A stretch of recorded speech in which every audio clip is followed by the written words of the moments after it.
Okay అండి, నేను మళ్ళీ వస్తాను. ఎస్ నుమన్ గారు, good morning. Very good morning. So ఈ రోజు బీసీ బంద్ కు అటు కాంగ్రెస్ ప్రభుత్వం కూడా మద్దతు తెలుపుతుంది. అండ్ మార్నింగ్ నుంచి మీ వాళ్ళు కూడా ధర్నాలో కనిపిస్తున్నారు ఇక్కడ పడితే. అయితే ప్రభుత్వమే బీసీ బంద్ కు మద్దతు ఇవ్వడం, ఇది కాంగ్రెస్ ప్రభుత్వం ఫెయిల్యూరా? It is success. It is success of the Congress party. First of all, very good morning to all the viewers as well as the fellow panel members. So essentially 10 సంవత్సరాలు బీఆర్ఎస్ గవర్నమెంట్ ఇక్కడ ప్రభుత్వంలో రాష్ట్రంలో ఉన్నప్పుడు 11 సంవత్సరాలు అక్కడ BJP ప్రభుత్వము కేంద్రంలో ఉన్నా సరే ఏ రోజు కూడా వీళ్ళు బీసీల గురించి, బీసీల మేలు గురించి, బీసీల సామాజిక న్యాయం గురించి మాట్లాడలేదు, చర్చ జరగలేదు. మా నేత అయినటువంటి రాహుల్ గాంధీ గారు ఇచ్చిన మాట ప్రకారం, ఇచ్చిన వాగ్దానం ప్రకారం 100% క్యాస్ట్ సెన్సస్ చేసినాము, సహేతుకంగా చేసినాం. మేము సైంటిఫిక్ ఎవిడెన్స్తో పాటు మేము చేసినాం. మేము ఆ డేటాని కలెక్ట్ చేసుకొని డెడికేటెడ్ కమిషన్ చేసుకొని ఏదైతే ప్రొసీజర్స్ ఫాలో అవ్వాలో ప్రతి ఒక్క ప్రొసీజర్ని ఫాలో చేసినాము.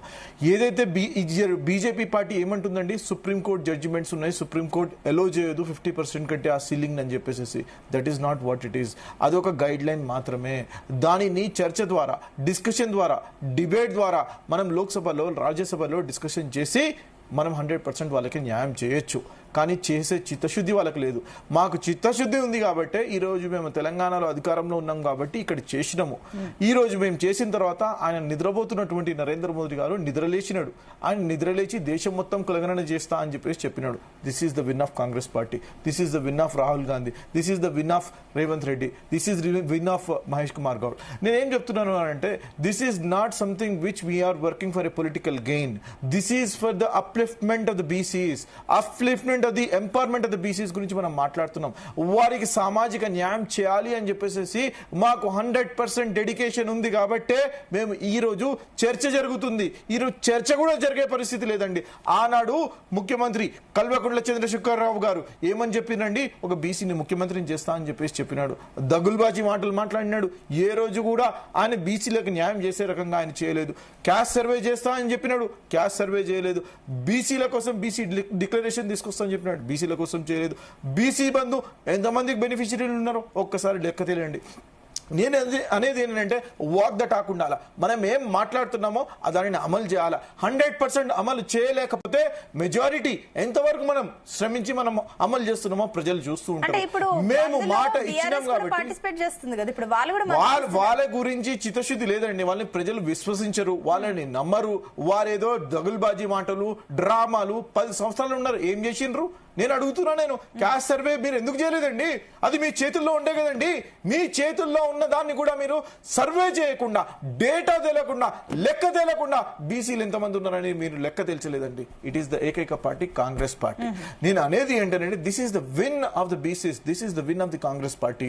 ఈ రోజు డిస్కషన్ ఓన్లీ తెలంగాణలో కాదండి, మొత్తం భారతదేశంలో జరుగుతుంది.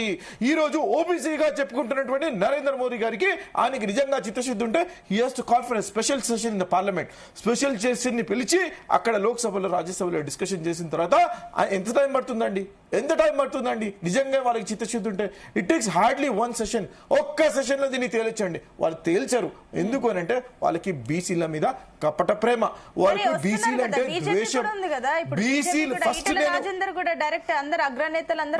గారిని నేను రాజీనామా చేయమని చెప్తున్నా. సో కాల్డ్ రాజేందర్ ఏదైతే మాట్లాడుతున్నాడో పెద్ద మనిషి, ఆయన రాజీనామా చేయమని చెప్తున్నా. ఆర్ కృష్ణయ్య గారు రాజ్యసభ గారు ఎంపీగా ఉన్నారు, బీజేపీలో ఉన్నారు. రాజీనామా చేయాలి. వాళ్ళు రాజీనామా చేసి ప్రెషర్ తీసుకురావాలా. ఎందుకు చేయరండి వాళ్ళు? ఎందుకు చేయరండి? వారికి 2 కేంద్ర మంత్రులు ఉన్నారండి, ఒకరు బీసీగా ఉన్నారండి. వారు ఎందుకు చేయరండి? వారు 100% వాళ్ళకి చిత్తశుద్ధి ఉంటే ఇక్కడ డెలిగేషన్ తీసుకుపోయి మేము ఆనాడు కోరినాం. మేము ప్రతి ఒక్కరిని ప్రెసిడెంట్ గారి అపాయింట్మెంట్ అడిగితే కూడా అపాయింట్మెంట్ ఇవ్వలేదండి. అటువంటి దౌర్భాగ్యమైన పరిస్థితి ఉంది. ఈ రోజు నేను ఒక్కటి చెప్పాలని తెలుసుకుంటాను. ఈ రోజు బీఆర్ఎస్ గురించి ఏదైతే మాట్లాడుతున్నారో 10 సంవత్సరాలండి ధర్నా చౌక్ వీళ్ళు క్లోజ్ చేసినారండి. ధర్నాలు కూడా చేసే ఒక హక్కు లేదండి. రైట్ టు ప్రొటెస్ట్ అనే హక్కు ఉందండి మనకి. ఆ రైట్ టు ప్రొటెస్ట్ అనేది తెలంగాణ ప్రజలు మర్చిపోయినరు. ఈ రోజు ఫస్ట్ బంద్ ఈరోజు తెలంగాణలో కాంగ్రెస్ ప్రభుత్వంలో మళ్ళా దాదాపు 12 సంవత్సరాల తర్వాత జరుగుతున్నది. This is the beauty. Any bill ని తీసుకురావాలి అంటే 2 things should happen, discussion and debate. ఈ రోజు డిస్కషన్ జరుగుతుంది, రేపు పొద్దున్న పార్లమెంట్ లో డిబేట్ జరుగుతుంది. 100% బీసీల కోసం న్యాయం జరుగుతుంది. ఓకే అండి. అదే విధంగా బీజేపీ నుంచి దిలీప్ ఆచారి గారు కూడా జాయిన్ అయ్యారు. దిలీప్ ఆచారి గారు, గుడ్ మార్నింగ్ అండి. నమస్తే అండి.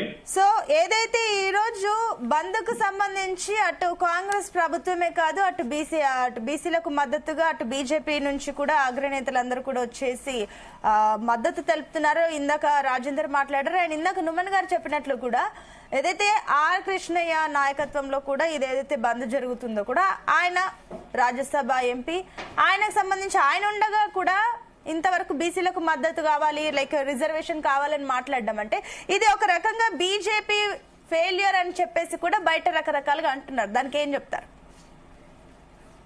గుడ్ మార్నింగ్ అండి అందరికి, జీ న్యూస్ ప్రేక్షకులకి అదేవిధంగా ప్యానలిస్టులకి శుభోదయం. ఇప్పుడు అందమైన ఉపన్యాసాల ద్వారా ఏవి సాధించలేరు.